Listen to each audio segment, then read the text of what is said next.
Hey, welcome to Inquiring Minds. I'm Steve Harper, and with me, as always, is my amazing co-host Donna Carlin. Donna, how are you doing? I'm great. And how are you doing today? I'm fantastic. I'm anxious for today's conversation. So, what's our topic? So I was thinking a lot about this. There's no self development without self awareness. If you can't read yourself, doesn't matter how many books you read, how many courses you take, until you could read yourself and put yourself within that, you're not going to learn a thing. Oh, that's good. I really like that, and actually, kind of timely for me right now as I'm kind of working through some things for one of my companies. I'm anxious. How do you become, sort of self-aware enough to know that you've hit that level so that you're like, okay, I'm ready. Because, I do think that sometimes people don't think about these things probably nearly enough, which is why we bring these topics to the table. But, how do you know if you are self-aware enough to be able to, take in any of the suggestions or self-improvement that you're trying to make? Get outside the perspective that everything that you're hearing, you need to rationalize, judge, or fight against. You know, it's how do you contextualize? I used to work with this incredible man who was probably the smartest person I have ever met. Mensa level IQ, like unbelievably brilliant, and had three conversations going at once. Like for a normal human being to be able to decipher what he had to say was really something. Yep. And at one point I said to him, "Could you dummy it down for me a little bit?" And he said to me, "What do you mean dummy it down?" I said to him, "You're approaching everything as if like you are the subject matter expert. What are you not listening to?" How, like, I would share all kinds of things with him. Did he contextualize? Did he put himself within what would look like if he actually incorporated some of what he learned? Instead, intellectually, he would process it, but he would never implement anything. Yep. The other side of that spectrum is I'm already the smartest person in the room. I've changed so dramatically over time. Nobody's recognizing that I've changed. And the fact that, that person is causing conflict, a toxic environment, all of that, and is actually holding on to the stance that it's his way or the highway. He's not changing, he's not learning, he's um it's articulating it without demonstrating it, Yeah. and it continues to devolve because of that.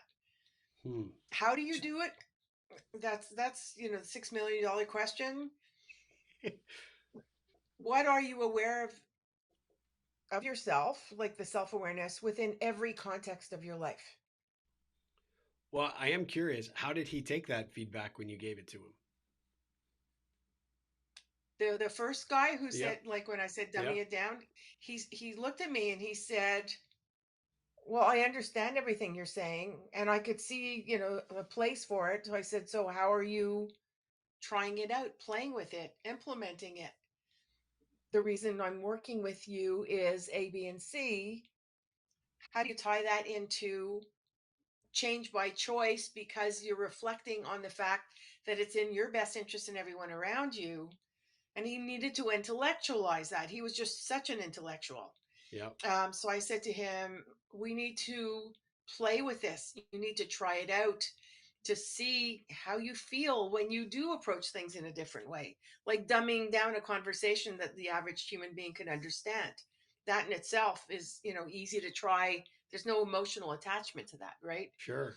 So we tested the waters in every way, and we kept, inching forward. Another client that's having a heck of a time understanding what self-awareness really is struggling, and everyone around him is struggling. And I wonder, is it one's interpretation of what is self-awareness? Yeah.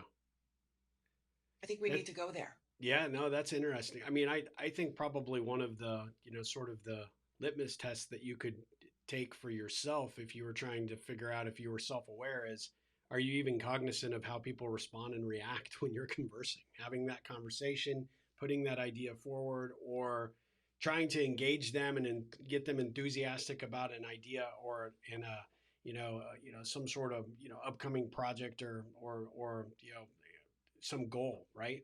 I think one of the things that people that are probably not self-aware really struggle with is they just don't see the effect that they have when they're communicating, and because they're not stopping to pay attention or even be empathetic to what or how people are interpreting what they're saying, right? So that's a key factor. And so I think anybody out there is like, well, I haven't really thought about that. Well, think about how I mentioned I just left a meeting where I delivered some probably not super popular directives that needed to happen, and you see it in all of the body language, right? Like, why do we have to do this? And it's, but at the end of the day, um, you have to be aware enough to say, look, if you can come up with a better idea, then I'm willing to to listen.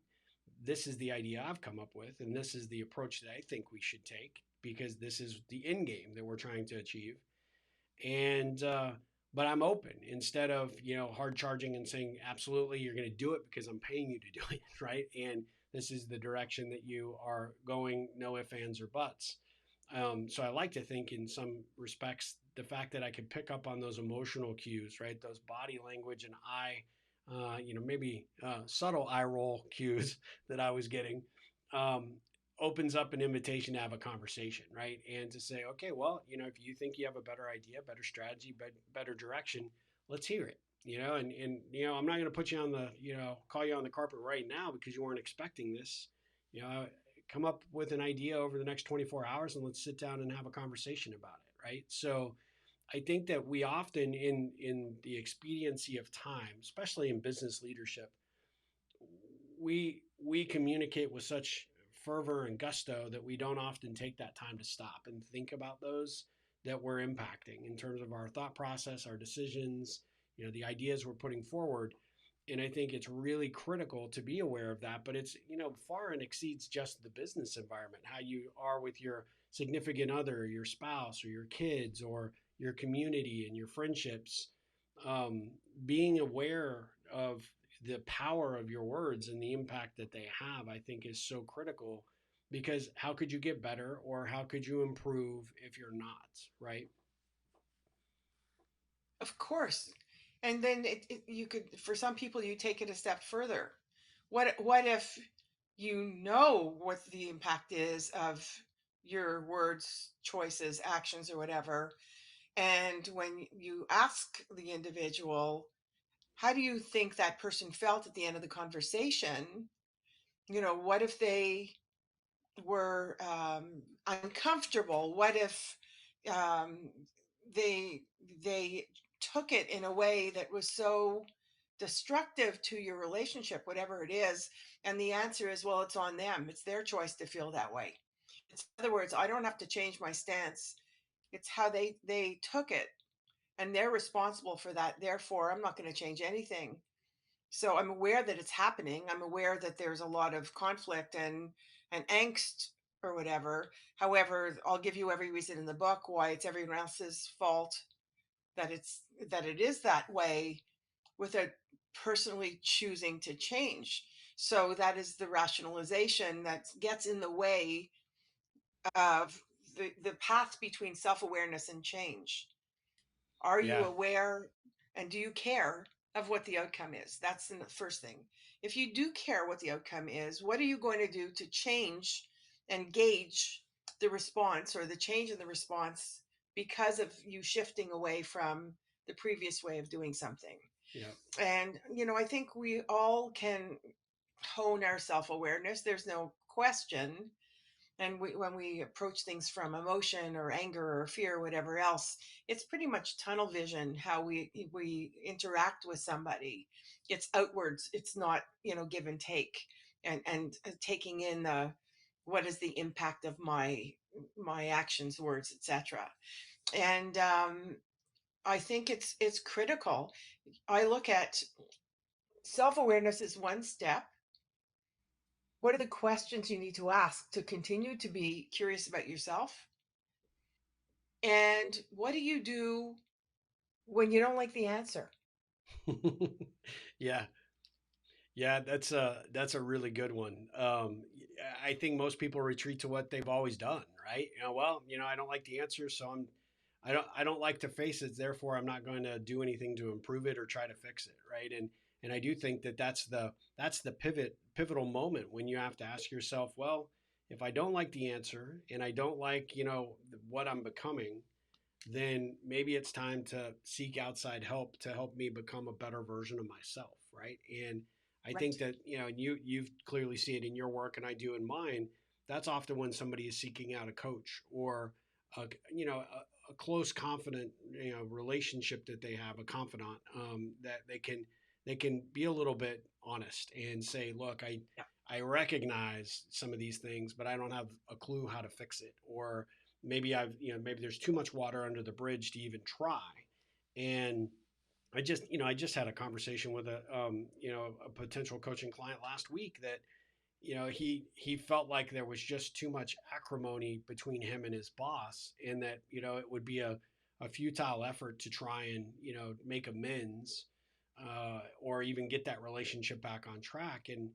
And yet at the same time, he wasn't really committed to changing a job, wasn't willing to go make a career shift in any capacity. He was just sort of at the point that he had realized, well, this is just the way it is. If I'm going to stay here and work for this individual, I guess this is just what I have to do. And I asked him if that's what you're that's the ultimate downside for you, right? But you're gonna take it and tolerate it anyway. What are you risking by bringing this up and putting it on the table and say, look, I recognize where our relationship sort of maybe has gotten off track, and I it doesn't feel good for me to come in every day and to work at this job and to do this, going forward, when I feel like there's this tension and there's this challenge. And I felt like in to a certain degree relative to this topic, he was pretty self-aware. He was just giving up, waving the white flag almost immediately. And when I started saying, Yeah. look, what do you have to lose, right?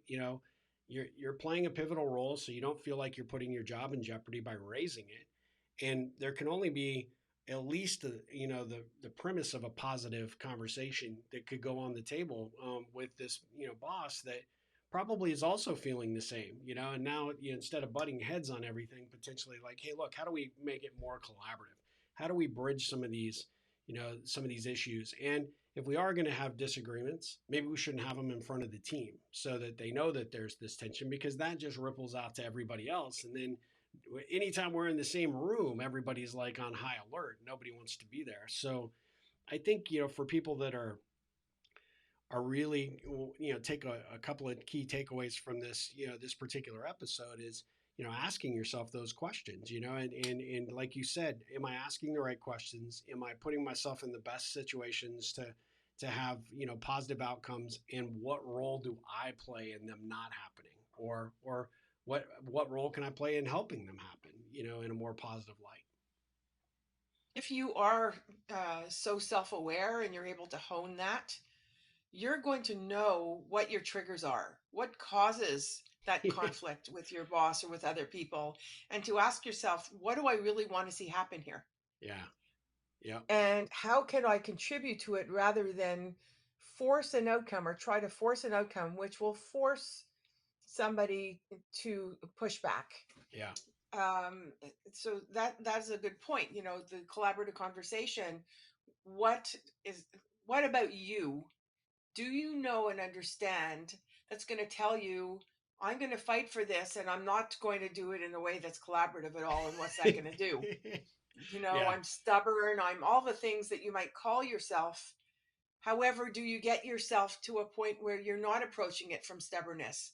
You're approaching it from collaboration or co creating something brand new, the two of you together, because maybe both your ideas on their own are not fantastic, although it's the best you came up with. Well, instead of fighting for your stance, what about if you're open enough to say, you bring your ideas, I bring my ideas, let's see what Yeah. we could create this brand new that we never thought of before?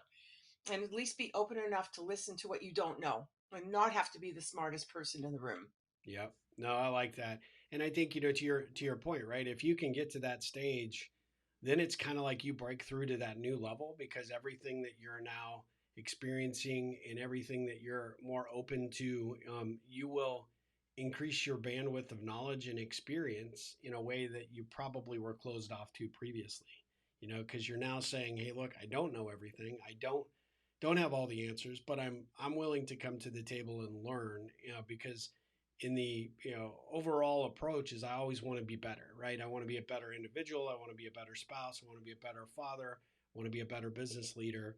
And when you start there, right there automatically allows you to say, look, I'm self-aware enough to know that I don't know it all, and I probably will never know it all, but I also know that I can always continue to learn, and the lessons will continue to find me every time I need them because I'm open to it. Exactly. Yeah. Exactly right. Yeah, and I know that this conversation could go in a million different directions. Yeah, this but we like to keep our episodes short. This could have been this could have been a 5-hour conversation. We probably still wouldn't totally scratch the surface. But this is I love these because they're it's amazing how timely they almost always are for me personally. But I've also heard that from our listeners that we hit on something that they're like, hey, were they in that meeting or were they listening somehow? We somehow seem to hit on these topics that people really, it really resonates with them. And so this is why we do inquiring minds, to put these things on the table, to establish an opportunity for you to have these internal conversations with yourself and with your team and with your important network, and continue the conversation. So Donna, how do people let us know what they took from this episode or any of the other episodes that they've maybe caught, and what if they have any topics they'd like us to cover here in the future, how could they best get a hold of us to do that? Well, you get us through our websites. Steve's at ripplecentral.com. I'm at Donna Carlin with a K.com. And through our YouTube page, comment on our videos and Yeah. our Facebook group. Join our Facebook group, join the conversation. We're going to be posting things that are on point for these little episodes, the short episodes, Yeah. and some peripheral around the edges kind of stuff. And we'd love to hear your 3 cents as well. So let us know what you're thinking, how it resonates. So it's Inquiring Minds with Donna Carlin and Steve Harper. That's how to find us on Facebook. And you'll get all our social media through our websites. Yep, absolutely. Well, thanks for another engaged topic, Donna. I am self-aware to know that I need to have more self-awareness, so I'm going to go work on that. Have a good one. All right, you too.